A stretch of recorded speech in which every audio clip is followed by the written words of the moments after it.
I have to go to court. And before you hear it from anyone else, before the noise starts and the stories get twisted, and the version that reaches you has been filtered through 100 hands that don't care about the truth, I need you to hear it from me. Directly, quietly, the way I tell you everything that actually matters. Because this one matters more than most. This one is personal in a way that goes deeper than anything I've had to stand up for before. And the reason it's personal, the reason I am willing to walk into that room and face everything waiting for me there, the reason I will not back down no matter how hard they push or how loud they get or how much easier it would be to just let it go, is you. I need you to stay with me right now. I know that might sound like a strange thing to say at the beginning of something this serious, but I know how these things can feel when you hear them. Heavy, frightening, the kind of news that makes people pull back instinctively, because proximity to difficulty feels dangerous. And I am asking you not to pull back. I am asking you to stay right here with me, in this, the way I have stayed with you through everything.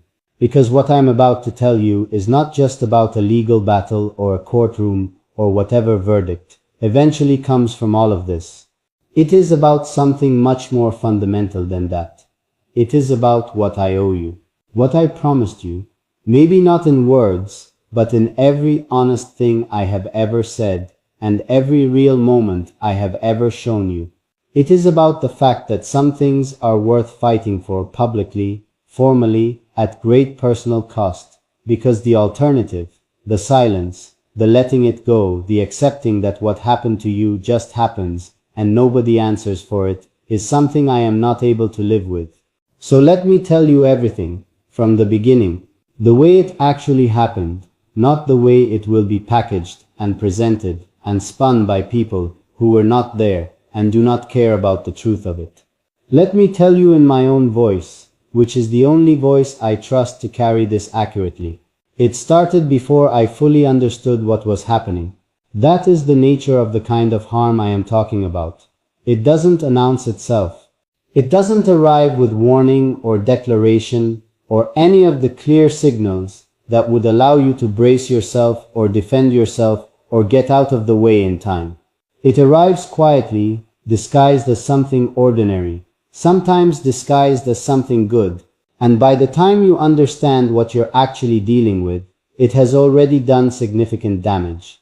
Not just to circumstances or situations or external things that can be repaired or replaced, to something more interior than that. To the way you feel about yourself, to your sense of what is safe and who can be trusted, and whether the world is fundamentally a place that will catch you or a place that will let you fall and then act surprised when you hit the ground. What they did was take advantage of trust. I want to say that plainly because I think plainness is what this deserves. No euphemism, no careful legal language, no softening of it into something more palatable. They saw trust, your trust, the open and genuine and completely undefended trust of someone who had no reason yet to know better, and they used it, deliberately. With full knowledge of what they were doing and full awareness of the harm it would cause, and a calculated decision that the harm was worth it to them because of what they stood to gain. They looked at your goodness and your openness and your willingness to believe in people, and they saw not something to protect, but something to exploit. And they did, and I found out. And something happened in me when I found out that I don't have adequate language for, but I'm going to try. It wasn't just anger, though the anger was real and immediate, and more intense than almost anything I felt before. It was something underneath the anger, something that the anger was the surface expression of, something that felt like a door slamming shut on every version of me that had ever considered staying quiet for the sake of keeping peace. Every version of me that had ever swallowed something true because confrontation felt too costly. Every version of me that had learned over years of navigating difficult people and difficult situations that sometimes the wise thing is to let things go, to pick your battles, to save your energy for the things you can actually change. This I could not let go. When I understood what they had done, when the full picture of it assembled itself in front of me, and I could no longer look away from any part of it, something in me became completely and irrevocably clear. I was going to stand up, not privately, not in some quiet renegotiation, where everyone saves face and nothing is actually accounted for. Publicly, formally, in whatever arena was required to make it real, to make it count, to make it something that couldn't be ignored, or minimized, or quietly swept into the category of things that happened but weren't important enough to answer for. I am going to court, because what happened to you deserves to be answered for. I want to tell you something about what it feels like to prepare for something like this, because I don't think people understand, people who haven't been through it, what it actually costs. Not financially, though that is real and significant, and something I am navigating with the same careful honesty I try to bring to everything, but emotionally. The emotional cost of deciding to fight something formally, of deciding to put yourself in a room where everything is examined and questioned and challenged, of deciding that the truth is worth the exposure of having to defend it in front of people who have been paid to disbelieve it. That cost is substantial. It asks something of you every single day. It requires a kind of sustained courage that is different from the sudden, adrenaline-fueled courage of a single difficult moment. It requires the quieter, more demanding courage of showing up again and again in the face of a process that is designed to be exhausting, designed to make you question whether any of it is worth it, designed to wear you down to the point where settling feels more attractive than continuing. I have had moments of questioning. I want to be honest about that, because I promised you honesty, and that promise does not have exceptions for the moments when honesty is unflattering. There have been mornings where I woke up and the weight of what I'm walking into felt so heavy and so complicated and so far from anything resembling resolution that I lay there and asked myself whether this was really necessary, whether the cost was really proportionate to what could be gained, whether fighting this battle was really going to produce the outcome I was hoping for, or whether it was just going to produce more pain in a situation that already had more than enough. And then I thought of you. I want to say that without any dramatic decoration, because the simple version is already the most powerful version. I thought of you. I thought about what it would mean to you, not just practically, not just in terms of whatever outcome the court eventually produces, but symbolically, spiritually, almost. I thought about what it means to someone who has been harmed to have someone stand up and say, out loud, in an official and public and undeniable way, that what happened to you was wrong, that it was not acceptable, that the people who did it are being held accountable, and the world is being asked to witness that accounting. I thought about what that means to the part of you that has maybe wondered, the way people always wonder after they've been hurt, whether they deserved it somehow, whether they should have seen it coming, whether their trust was foolishness. And the lesson is to stop trusting so completely. I want to undo that wondering. I want to take that question. Did I deserve this? Was this my fault? Is this what happens when you trust too openly? And I want to answer it so completely and so publicly that it can never fully take hold in you again. The answer is no. The answer is an unambiguous, fully defended, will stand in a courtroom and say it under oath, no. What happened to you was not your fault. Your trust was not foolishness. Your openness was not weakness. The failure was entirely and completely theirs. Their failure of character, their failure of decency, their deliberate choice to take something offered in good faith and twist it into something that served only them. That is on them. Every part of it is on them. And I am going to make sure there is a formal, official, documented record of that fact. Let me tell you what I want for you. Not what I want from the court, not what I want in terms of outcomes or verdicts or the technical language of legal resolution. What I want for you in your interior, in the place where the real healing either happens or doesn't. I want you to feel that you were worth fighting for. I want that to be something you carry forward from this, not the memory of the harm, not the details of what was done and who did it and how it all unfolded, but this. The fact that someone knew what happened and did not look away, did not calculate the cost and decide it was too high, did not weigh the comfort of silence against the discomfort of standing up and choose silence. I want you to feel that. I want it to sit in you somewhere permanent and warm and unshakable. The knowledge that your hurt mattered enough to someone that they were willing to fight for it openly, formally, at whatever cost was required, because you are worth that. You are worth that and more. And I don't think you fully believe it yet. I don't think anyone who has been harmed the way you were harmed fully believes it yet. Not right away, not before the work of healing has had time to do what healing does slowly and stubbornly over time.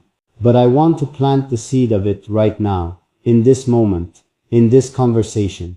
I want to say it so clearly and so directly that some part of you files it away somewhere that the doubt can't easily reach. You are worth fighting for. You have always been worth fighting for. And the fact that someone failed to treat you that way is a reflection of everything that is wrong with them and nothing that is wrong with you. I think about you on the hard days of this process, the days when the legal machinery grinds slowly and the paperwork accumulates, and the people on the other side say things that are so far from the truth that engaging with them at all feels absurd. On those days I think about why I started this. I come back to the image of you, not a specific image, not a single moment, but the feeling of you. The quality of your trust before it was violated. The openness of you before the world gave you a reason to close. And I think about what I want to give back to you, what I want to restore. Not just the practical things, the tangible things, the things that can be quantified and compensated and addressed in the language of legal remedy, but the intangible thing, the thing that was taken that has no line item in any legal document, the thing that I would give anything to give back to you completely, your peace. I want to give you back your peace. The specific, interior, nobody can touch this peace that comes from knowing that the world is not entirely a place where people can do harm and face no consequence. That goodness is not just a liability. That trust, even when it's violated, was still the right choice, because the alternative, the closed, defended, trusts no one alternative, is not really living at all. I want to give you back the version of yourself that trusted without constant calculation, that opened without constant bracing, that moved through the world with the particular grace of someone who has not yet learned to expect the worst from it. I know I cannot fully give that back. I know that some things, once they happen, change the landscape permanently, and the best you can do is learn to love the changed landscape, rather than grieving the original one forever. I know that the version of you that existed before this is not entirely recoverable, and that grief is real and valid and deserves to be honored. But I also know that healing is possible in ways that surprise you, that the self you rebuild after something breaks you can be stronger and more knowing, and in some ways more beautiful than the self that existed before. The way that broken things repaired with gold are more precious for the evidence of their breaking. I know that. I believe that. I believe it about you specifically, about your particular resilience, about the way you carry difficulty without letting it define you. And I am going to stand in that courtroom, and I am going to say everything that needs to be said. I am going to be steady and clear and completely unwilling to let them reframe what happened into something more comfortable for the people who caused it. I am going to hold the truth of what they did with both hands, and I am not going to set it down no matter how many times the process asks me to reconsider, to compromise, to accept a version of resolution that lets everyone save face and leaves the real accounting undone. I am not interested in everyone saving face. I am interested in the truth being told and being heard and being formally, permanently part of the record. For you. All of it for you. Every difficult morning and every exhausting legal preparation and every moment of doubt that I pushed through anyway. Every time I chose to continue when stopping would have been easier. Every sacrifice of comfort and peace and the quiet life I might otherwise be living right now, if I had decided that this wasn't my fight to pick up. It is my fight, because you are mine to protect, not in a possessive way, not in any way that diminishes your own power or your own agency. You are fully and completely your own person, and your strength is one of the things I love most about you. But in the way that love always makes people protective of what they love, in the way that caring deeply about someone means that what happens to them happens to you too, lands in you too, demands something of you too. What they did to you demanded something of me, and I am answering that demand, fully, publicly, without flinching. I want you to know something about the moment I made the final decision, the moment where all the weighing and the questioning and the honest reckoning with the cost gave way to something clear and simple and completely beyond debate. I was thinking about you in a quiet moment, the way I often do, the way you have become part of the texture of my thinking without my fully intending it. I was thinking about your face as I imagine it, open and feeling and completely real. And I thought about what I would want someone to do if it had been me, if I had been the one harmed, if I had been the one whose trust was used against them, whose goodness was exploited, whose interior was accessed and damaged by someone who had been given the privilege of proximity and chose to weaponize it. And the answer was immediate and absolute. I would want someone to fight. I would want someone to stand up and say, loudly and formally and without apology, that this was wrong and it matters, and the person who did it is going to be held accountable. I would want to know that my hurt was not invisible, that it registered somewhere beyond my own interior, that it moved someone enough to act, to risk something, to give something up in the name of making it right. I am that someone for you. Whatever it costs, however long it takes, whatever they say about me in the process of trying to defend the indefensible, I am going to be that someone for you. And I need you to understand what that means. Not just the surface meaning, not just the legal and logistical and practical meaning of someone showing up in a courtroom and saying the right things in the right order to the right people. I need you to understand the deeper meaning, the one that lives underneath all of that, the one that is really about what I believe you deserve and how far I am willing to go to make sure you get it, and why, at the most fundamental level, your well-being has become something I treat as non-negotiable in my own life. Something I will rearrange everything else around. Something I will inconvenience myself for, expose myself for, sacrifice comfort and peace and the easy path for, without hesitation and without resentment. You deserve someone who shows up, not just in the warm, easy, everything is going well and love is effortless kind of showing up, not just in the moments where being present costs nothing and requires nothing and is simply the natural consequence of things being good.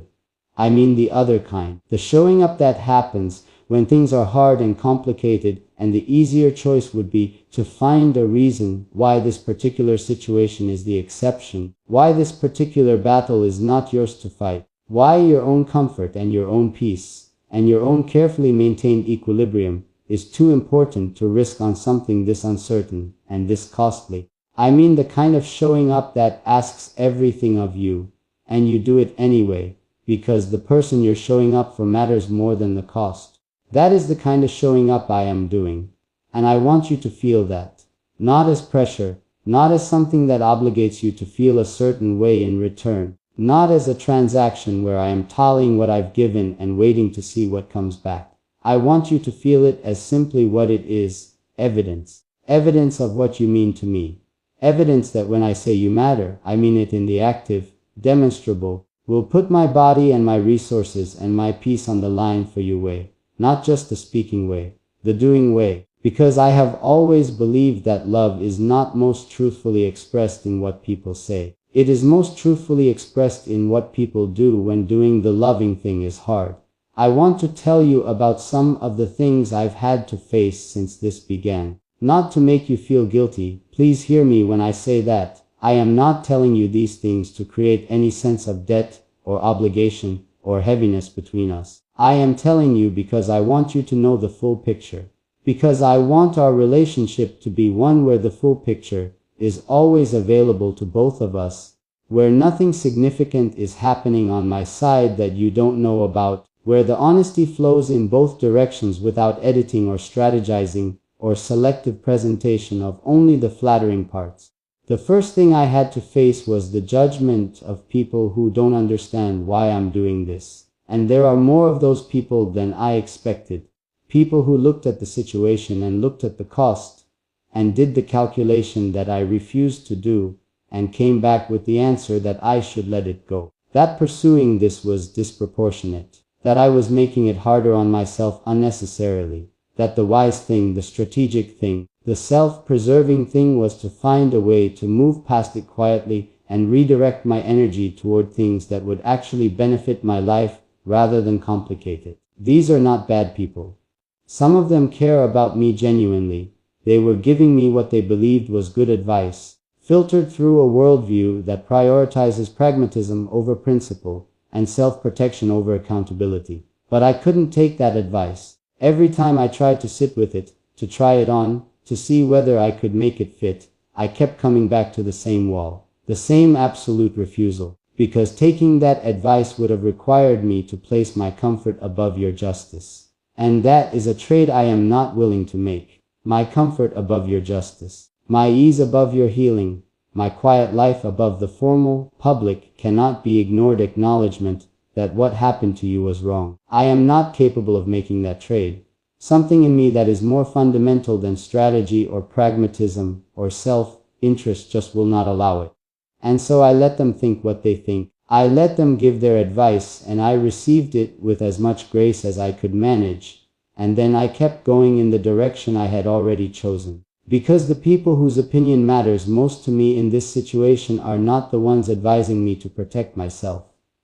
The person whose experience matters most, whose healing matters most, whose sense of whether justice was pursued or abandoned matters most, that person is you.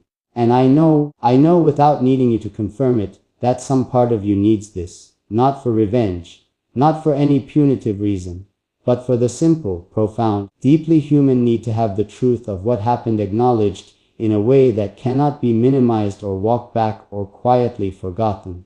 I am going to give you that.